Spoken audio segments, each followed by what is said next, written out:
हम BEd first year का paper 3 कर रहे हैं और यूनिट 3 हमारी चल रही है। टॉपिक जो हम डिस्कस कर रहे हैं वो है हमारा सचमैन का इंक्वायरी ट्रेनिंग मॉडल। सचमैन के द्वारा पूछताछ प्रशिक्षण प्रतिमान जो है वो क्या है। अभी तक हमने जो है वो इसकी बेसिक अजम्पशंस, इसकी मान्यताएं जो हैं वो कौन कौन सी थी उनको डिस्कस किया था और उसके बाद इसके हम फंडामेंटल जो एलिमेंट्स हैं ट्रेनिंग मॉडल के उनको हम जो है वो डिस्कस कर रहे हैं। अभी तक हम डिस्कस कर चुके हैं कि जो फोकस है वो क्या क्या है इसका ट्रेनिंग मॉडल का। जो फोकस के बिहाफ पर मुख्य जो केंद्र बिंदु हमारे सामने आए वो कौन कौन से हैं। दो तरह के केंद्र बिंदु हमारे सामने आए, एक आया जनरल गोल्स और दूसरा क्या आया हमारे पास स्पेसिफिक गोल्स की सामान्य उद्देश्य जो है इस ट्रेनिंग मॉडल के बिहाफ पर कौन कौन से विकसित होते हैं और विशिष्ट उद्देश्य जो है वो कौन कौन से विकसित होते हैं। एक बालक के अंदर आलोचना करने की शक्ति है, सोचने की, स्मरण करने की शक्ति है, किसी भी चीज को सुव्यवस्थित ढंग से डेवलप करने की शक्ति है, उसके साथ साथ किसी भी चीज के ऊपर जो है वो सारांश प्रस्तुत करने की एबिलिटी है। इस तरह के जो हम कहें सामान्य उद्देश्य जो है एक व्यक्ति के अंदर या एक बालक के अंदर डेवलप होते हैं। किसके बिहाफ पर? ट्रेनिंग इंक्वायरी मॉडल के बिहाफ पर। थिंकिंग एबिलिटी डेवलप हो रही है, एनालिसिस थिंक का हो रहा है, कंक्लूजन ड्रा किए जा सकते हैं, डाटा को सुव्यवस्थित ढंग से ऑर्गेनाइज किया जा सकता है, क्रिटिकल थिंकिंग जो है वो डेवलप हो सकती है। ये क्या है? ये सामान्य उद्देश्य हैं जो ट्रेनिंग मॉडल के बिहाफ पर किसी भी स्टूडेंट के अंदर डेवलप होते हैं। इसके साथ साथ इन्होंने क्या दिए, कुछ विशिष्ट उद्देश्य भी बताए, स्पेसिफिक ऑब्जेक्टिव्स भी बताए। स्पेसिफिक ऑब्जेक्टिव्स हमारे पास कौन कौन से थे? इम्पार्ट ट्रेनिंग स्किल्स, एक बालक के अंदर जो है प्रशिक्षण का जो कौशल है वो अच्छे तरीके से विकसित किया जा सकता है, उसकी जानकारी जो है उसे दी जा सकती है। दूसरा क्या है? डेवलप कॉग्निटिव स्किल्स, जो एक बालक के ज्ञानात्मक कौशल होते हैं, किसी भी चीज को, किसी भी डाटा को जो है वो समझने की शक्ति है, समझने के बाद उसे जो है प्रयोग करने की जो एबिलिटी होती है, उस चीज को एनालाइज सिंथेसाइज करने की, संश्लेषण या विश्लेषण करने की जो क्षमता होती है, उन सब चीजों को हम किस में लेके चलते हैं? ज्ञानात्मक कौशल के अंदर लेके चलते हैं, कॉग्निटिव स्किल्स में। तो जो बच्चे की हम कहें ज्ञानात्मक कौशल है उसको अच्छे तरीके से विकसित करना जो है वो क्या है? इसका स्पेसिफिक गोल है जिसे विशिष्ट उद्देश्य की संज्ञा दी जाती है। उसके बाद हमने इसके देखे कि सिंटेक्स जो है, सिंटेक्स का अर्थ ही क्या होता है? संरचना। किसी भी ट्रेनिंग मॉडल के बिहाफ पर जो कार्य किए जाना है वो मेजरली कितने पदों के अंदर जो है वो क्या है? विभक्त है। किन किन स्टेप्स के होकर जो है वो ट्रेनिंग मॉडल के बिहाफ पर काम जो है वो किया जा सकता है। तो हमने क्या देखिए, जो हमारे पास सचमैन इंक्वायरी ट्रेनिंग मॉडल है उसके मेजर हमारे पास कितने सिंटेक्स के स्टेप्स हैं? 5 सिंटेक्स स्टेप्स हैं। सबसे पहला क्या है इसके अंदर? Encounter with problem. सबसे पहले क्या किया जाएगा? समस्या का सामना किया जाएगा। उसके बाद नेक्स्ट क्या है? डाटा कलेक्शन प्रोसेस, जो इंफॉर्मेशन या जो प्रॉब्लम है उससे संबंधित आंकड़ों का संग्रह जो है वो किया जाएगा। नेक्स्ट क्या है? डाटा गैदरिंग एंड एक्सपेरिमेंटेशंस, की जो डाटा इकट्ठा हो गया उसके बिहाफ पर उस पर वर्किंग करी जाएगी, उसकी परिकल्पनाओं का निर्माण किया जाएगा। फोर्थ हमारे पास क्या है? फॉर्मुलेटिंग एंड एक्सप्लेनेशन, जिसके अंदर हम समाधान का खोज की जो समस्या है उसका जो है वो हल निकालने की कोशिश करी जाएगी। और लास्ट में क्या है? एनालिसिस की पूरे के पूरे प्रकरण की क्या है? एनालाइज जो है वो किया जाएगा। तो सबसे पहले हम देखते हैं कि एनकाउंटर विद प्रॉब्लम में जो है वो क्या किया जाएगा, जिसे हिंदी में हम क्या कहते हैं? समस्या का सामना। तो समस्या का सामना इसके अंदर जो है सबसे पहले बच्चे को जो है वो बताया जाएगा एक्सप्लेन इंक्वायरी प्रोसेस। क्या चीज करी जाएगी इसमें?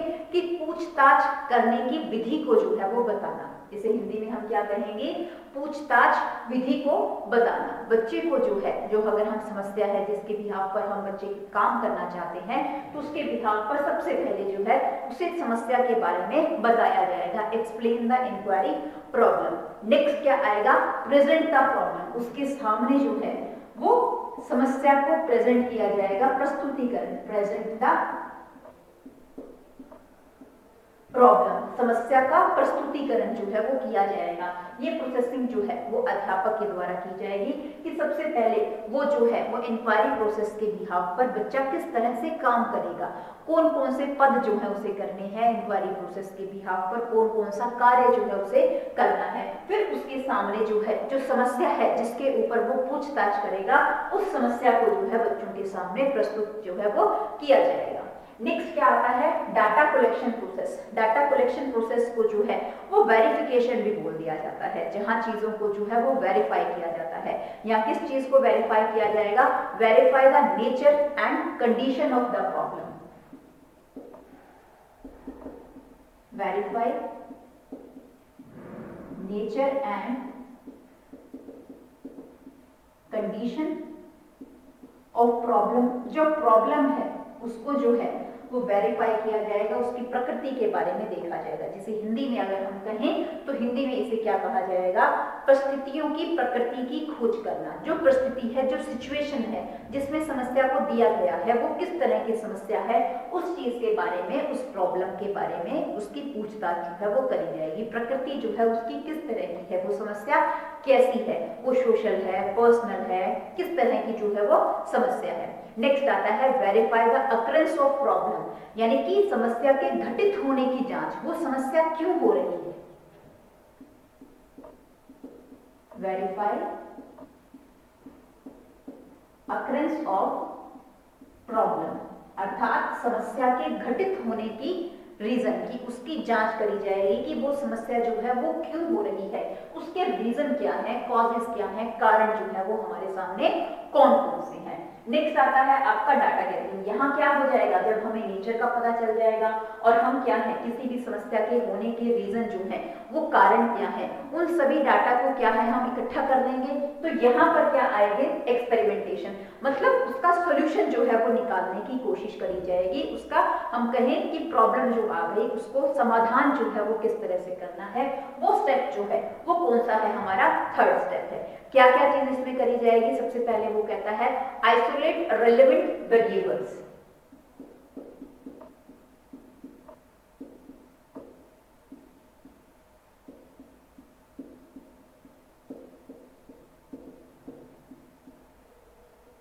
सबसे पहले क्या किया जाएगा, आइसोलेट रेलेवेंट बिहेवियर, जिसे हिंदी में क्या कहा जाएगा, परिवर्तनशील जो चर हैं उनको अलग करना, परिवर्तनशील चरों का अलग करना, परिवर्तनशील चरों को अलग करना। देखिए जब हम यहाँ पर क्या कर रहे हैं, किसी भी समस्या के रिगार्डिंग उसके कारण क्या है, उसके रीजन क्या है, मेजर इशू क्या है, उन सभी चीजों को इकट्ठा कर रहे हैं, तो रेलेवेंट वेरिएबल क्या हो जाएगा कि जो समस्या से बिल्कुल जुड़े हुए हैं।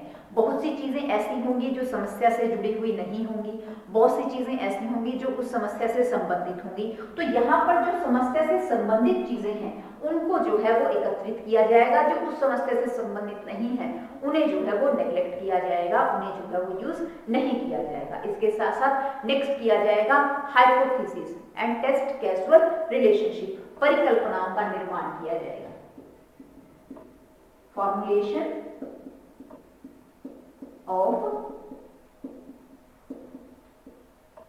हाइपोथेसिस, परिकल्पनाएं जो मैंने पहले भी बताई आपकी, परिकल्पनाओं को हिंदी में हम क्या कहते हैं, टेंटेटिव सॉल्यूशन। किसी भी समस्या के जो है वो औचित्य उसके क्या होते हैं, समाधान। जो समाधान हम कहें कि जब प्रॉब्लम आ गई, इसको सॉल्यूशन करने के लिए हम ये तरीका भी लगा सकते हैं, हम ये वाला तरीका भी लगा सकते हैं, हम ये तरीका भी लगा सकते हैं। तो ये जो अलग अलग तरीके हैं उन सभी को जो है वो क्या किया कहा जाता है, हाइपोथेसिस की संज्ञा जो है वो दी जाती है। हाइपोथेसिस जिसे हम कहते हैं किसी भी प्रॉब्लम के जो है वो हम कहें टेंटेटिव सॉल्यूशंस होंगे, जो कि फिक्स नहीं है, अस्थायी जो है हम समाधान, उन्हीं अस्थायी समाधान के अंदर से हमारे पास क्या है, एक परफेक्ट जो है वो सॉल्यूशन किसी भी चीज का जो है वो निकलता है। तो फॉर्मुलेशन ऑफ हाइपोथेसिस जो है वो करी जाएगी। नेक्स्ट क्या आता है इसके अंदर, that is formulating and explanation. Formulating and explanation में सबसे मेजर चीज जो है वो क्या जाएगा, to find out the solution of problem, find out solution of problem. जो समस्या है उसकी प्रॉब्लम को जो है वो निकाला जाएगा। यहाँ तो हमने क्या किया, टेंटेटिव निकाले, यहाँ पर एग्जैक्ट सॉल्यूशन जो है वो निकाले जाएंगे, रूल रेगुलेशंस जो है वो फॉर्म किए जाएंगे। Formation of rules and regulation, जो रूल रेगुलेशंस है उसके बिहाफ पर जो समस्या आ चुकी है, जिसके हमने सॉल्यूशंस निकाले हैं, उसके क्या रूल्स होंगे, क्या सिद्धांत होंगे, वो चीज जो है वो यहाँ पर देखी जाएगी। फिर आता है एनालिसिस ऑफ इंक्वायरी प्रोसेस, कि हमने एक समस्या को जो है वो अच्छे तरीके से सोचा, उसके जो है वो अलग अलग कारण देखे, अलग अलग कारण देखने के बाद हमने उसकी क्या है अलग अलग जो है वो समस्याओं के समाधान निकाले। अब हम यहाँ देखेंगे कि एनालिसिस ऑफ इंक्वायरी प्रोसेस की पूछताछ विधि में जो है वो किस तरह की कोई कमी तो नहीं रह गई है, उसमें किस तरह की इंप्रूवमेंट की जो है वो आवश्यकता है। तो यानी कि find out the improvement and suggestions regarding the process या प्रॉब्लम।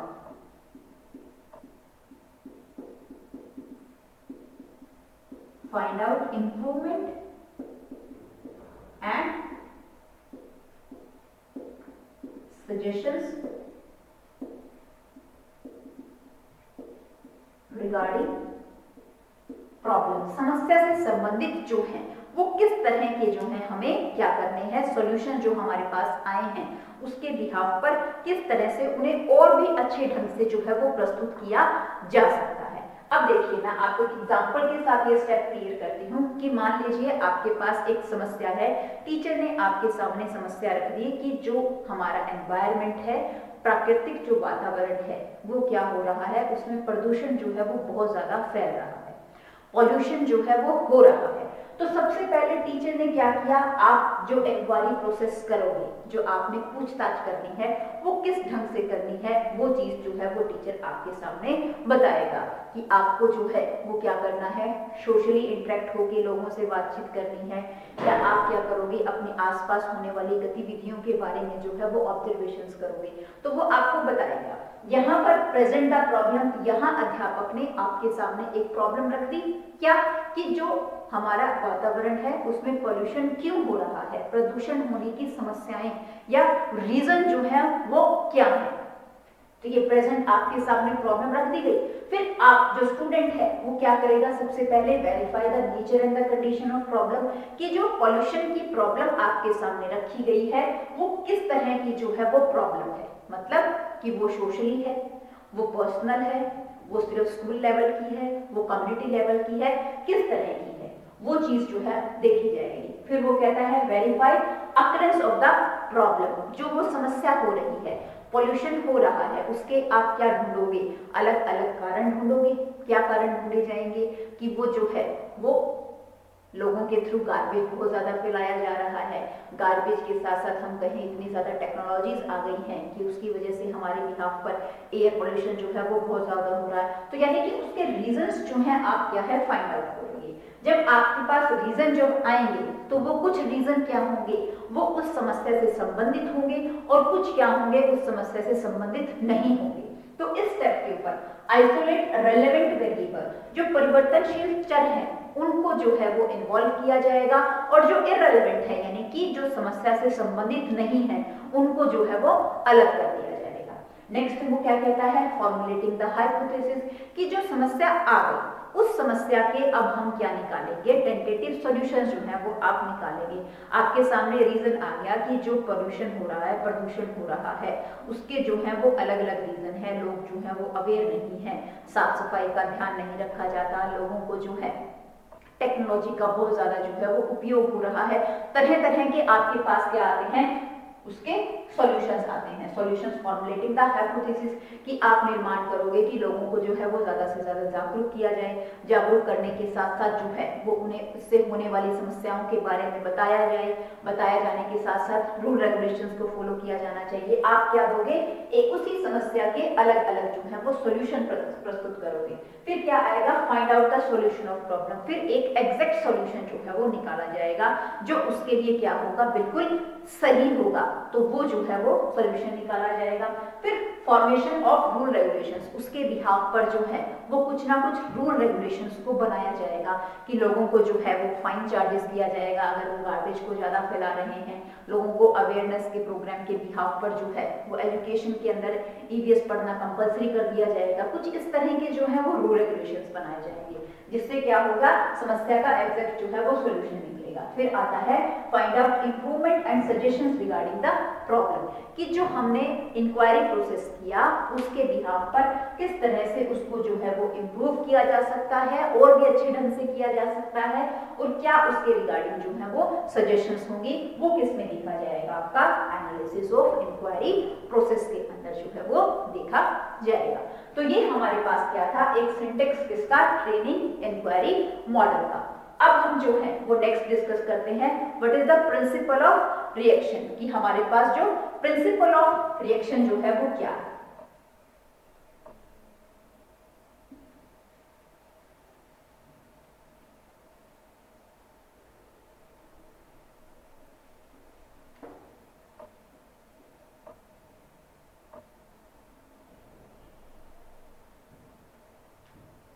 सिंटेक्स के बिहाफ पर हमारे पास 5 स्टेप्स थे।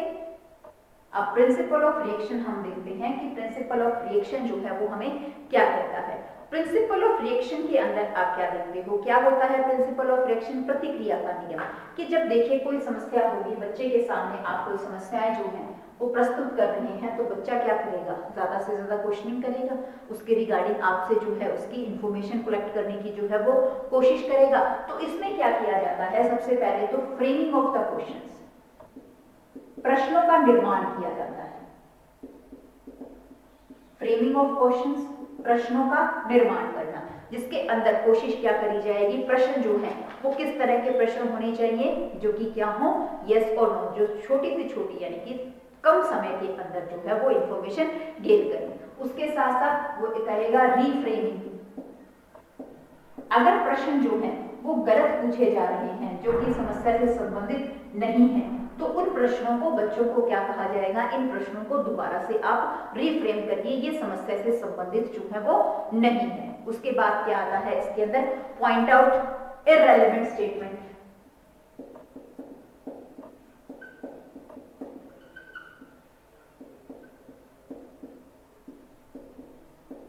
जो किसी भी तरह की स्टूडेंट के बिहाफ पर जो प्रतिक्रिया दी जाएगी वो जो है वो विषय से संबंधित है या नहीं है। अगर वो संबंधित नहीं है तो उसको जो है वो पॉइंट आउट किया जाएगा और बच्चों को उस चीज के बारे में समझाया जो है वो जाएगा। उसके साथ साथ वो कहता है लैंग्वेज ऑफ इंक्वायरी,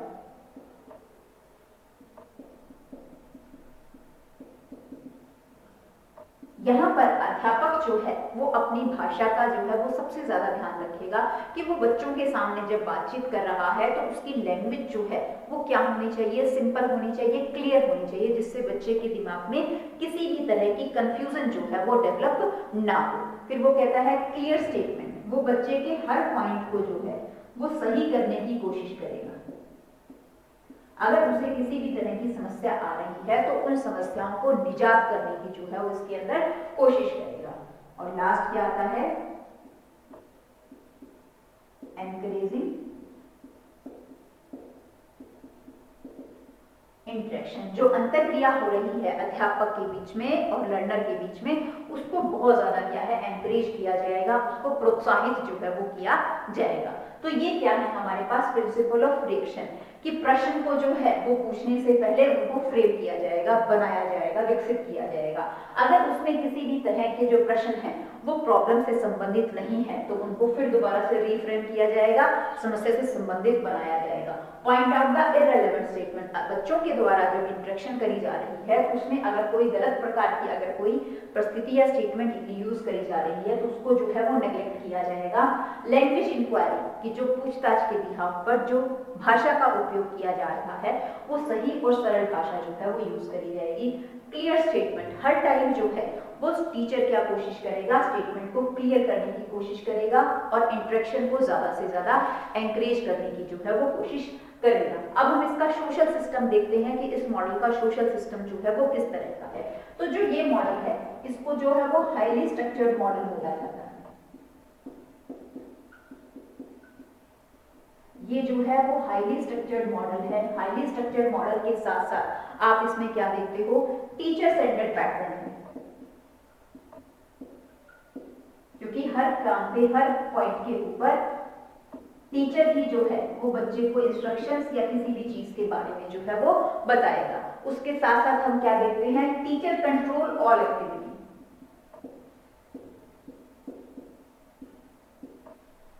हर तरह की जो एक्टिविटीज हैं वो टीचर के द्वारा जो है वो कंट्रोल करी जाती हैं। कंट्रोल के साथ साथ हम क्या देखते हैं कि जो क्लासरूम की इंटरेक्शन है वो कितनी अच्छी होगी, वो किसके थ्रू डेवलप करी जाएगी, डेवलप बाय द टीचर।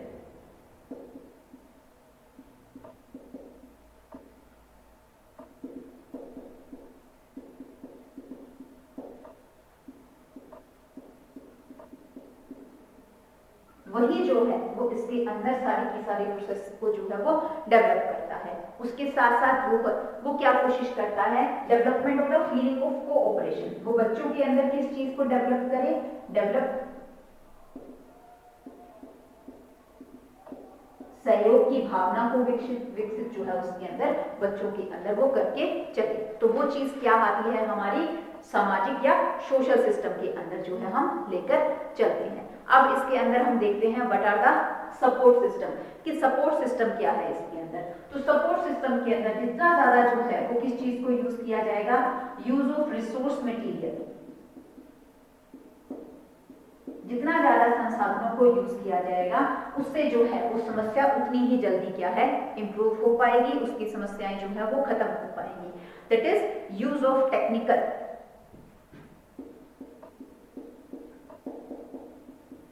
और यू कैन से टेक्नोलॉजी। ज्यादा से ज्यादा जो है वो नई नई तकनीकों को इसके अंदर जो है वो यूज किया जा सकता है। उसके साथ साथ वो कहता है कि किसी भी इंक्वायरी ट्रेनिंग मॉडल को करने के लिए सबसे पहले मेन इंपॉर्टेंट क्या है, क्रिएट प्रॉपर एनवायरनमेंट। जितना ज्यादा हम अच्छा एनवायरनमेंट बच्चे को देंगे उससे हम क्या देखेंगे, उसके अंदर उतनी ही अच्छी जो है वो इंक्वायरी हो पाएगी। उसके साथ साथ वो कहता है वर्क टुवर्ड्स ग्रेटर जो है हम क्या देखते हैं, effectiveness. Work together with cooperation. किसी भी समस्या का अगर हम समाधान लाना चाहते हैं तो उसके लिए अगर सहयोग से काम किया जाएगा तो वहां पर वो समस्या जो है वो उतनी ही जल्दी जो है वो क्या हो पाएगी, खत्म जो है वो हो पाएगी। अब इसकी हम एप्लीकेशन देखते हैं। तो एप्लीकेशन में वो क्या कहता है कि कहाँ यूजफुल है, that is useful in study of natural science.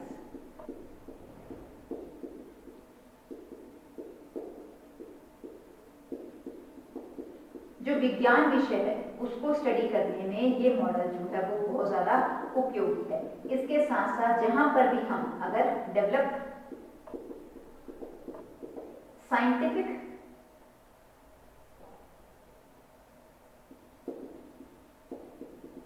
Inquiry, अगर हम साइंटिफिक इंक्वायरी जो है वो डेवलप करना चाहते हैं तो उसके अंदर भी जो है ये मॉडल बहुत ज्यादा उपयोगी है। इसके साथ साथ हम कहें develop the creativity in student.